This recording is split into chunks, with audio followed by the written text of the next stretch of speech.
से है तो टेररिस्ट है, लेकिन आप में हिम्मत नहीं है कहने की।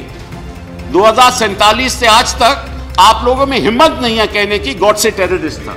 अगर हाफिज सईद है तो टेररिस्ट है, अगर गॉडसे है तो टेररिस्ट है, लेकिन आप में हिम्मत नहीं है कहने की। 2047 से आज तक आप लोगों में हिम्मत नहीं है कहने की गॉडसे टेररिस्ट था। 1947 हाँ 1947। आपके पास ये हिम्मत नहीं है। गृह मंत्री जी, आप उठ के कह दीजिए, क्योंकि सब नजरिए की बात है। किस नजर से आप किसको देखते हैं, जिस नजरिए से देखते हैं वो टेररिस्ट हो जाता है। और बड़ी दुख की बात है कि आज आप लोगों ने उन लोगों को कानून जेल में रखा हुआ है जो एकेडमिक्स, जो यूएन से फंडिंग लेते हैं, सिविल एक्टिविस्ट, जो सिविल एक्टिविस्ट हैं, उनको कल आप नोटिफिकेशन से टेररिस्ट कहला दोगे। और इस कानून में कोई ऐसी बात, इस हमारा केवल इतना ही विरोध है। आप बताइए किस आधार पे उसको आप टेररिस्ट कहोगे? आपकी मंशा होगी तो कह दोगे, नहीं मंशा होगी तो नहीं कहोगे। और मैं आपको एक और बात बताऊं, इस कानून में धारा 153A and 153 code of criminal procedure भी लिखित है।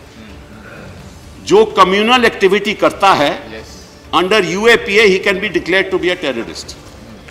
अब 2014 के बाद किन किन लोगों ने इस देश में 153A और 153B का उल्लंघन किया है कि आपने कभी सोचा कि उनको टेररिस्ट कहलाया जाए?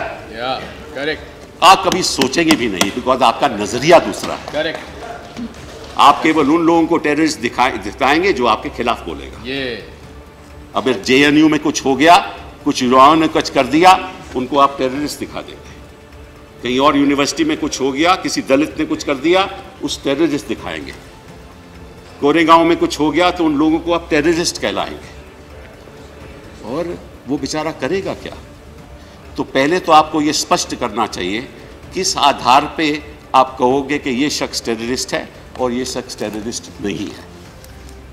आपको यहां बताना पड़ेगा।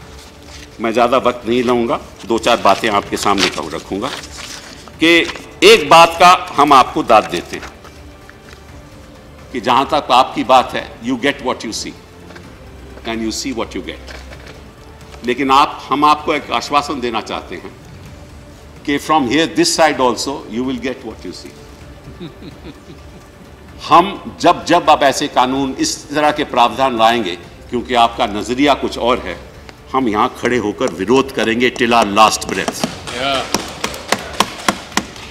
आप हमारे पीछे CBI लगा दो, आप हमारे पीछे ED लगा दो, आप हमें जेल में भेज दो, आप इनकम टैक्स लगा दो, लेकिन यहां हम खड़े रहेंगे और हम आपका विरोध करेंगे। हमने देखा है कि पिछले दिनों में किस तरह से आप लोगों के पीछे दुरुपयोग कर रहे हो कानूनों का, चाहे वो PMLA हो, चाहे ये कानून हो, चाहे कोई और कानून। मतलब कि ऐसा लग रहा है हम इस देश में कि एक चेहरा, एक बिजनेसमैन, सब कुछ केवल एक आदमी के नाम पे, कोई दूसरा तो हमें दिखता ही नहीं है। तो मैं आपसे आग्रह करूंगा गृह मंत्री जी कि आप केवल न सोचिए कि हम यहां चुप रहेंगे। आपके पास मेजॉरिटी है, वहां भी है, और यहां भी क्योंकि इमरजेंसी हो जाती है कुछ लोगों के लिए तो मेजॉरिटी नहीं रहती। हाँ, वो भी हम जानते हैं। लेकिन देखिए, जो आतंक के शिकार रहे हैं वो कौन रहे हैं? हम लोग। हमारे 2 प्रधानमंत्री चले गए आतंक की वजह से। हमें वो पीड़ा, हाँ, हमारे चीफ मिनिस्टर साहब भी आतंकवाद की वजह से चले गए। दुख है तो हमें है, लेकिन हमें यह भी मालूम है कि हमें कोई ऐसा कानून का दुरुपयोग नहीं करना चाहिए। यह भी हमें मालूम है। और यहां सदन में बैठ के हम कानून तो पास कर सकते हैं, लेकिन सदन के बाहर जमीन पे क्या हो रहा है, मुख्यमंत्री, गृह मंत्री जी, ये नहीं मालूम आपको? उन लोगों की पीड़ा सोचिए जो उत्तर प्रदेश में अभी हुआ है। एक फैमिली मार दी जो जम्मू कश्मीर में हुआ है। Sibal ji, just I am finishing in 1 minute. जो जम्मू कश्मीर में हुआ है, जो गुजरात में हो रहा था, जो महाराष्ट्र में हो रहा था। जब 1985 में जो कानून बना था ना टाडा का, तो सबसे ज्यादा गिरफ्तार कहां हुए थे लोग? गुजरात में। आतंक पंजाब में था, गिरफ्तारी गुजरात में थी। आतंक पंजाब में था, गिरफ्तारी महाराष्ट्र में थी। क्यों? वहां तो आतंक नहीं था, लेकिन कानून का दुरुपयोग हो रहा था।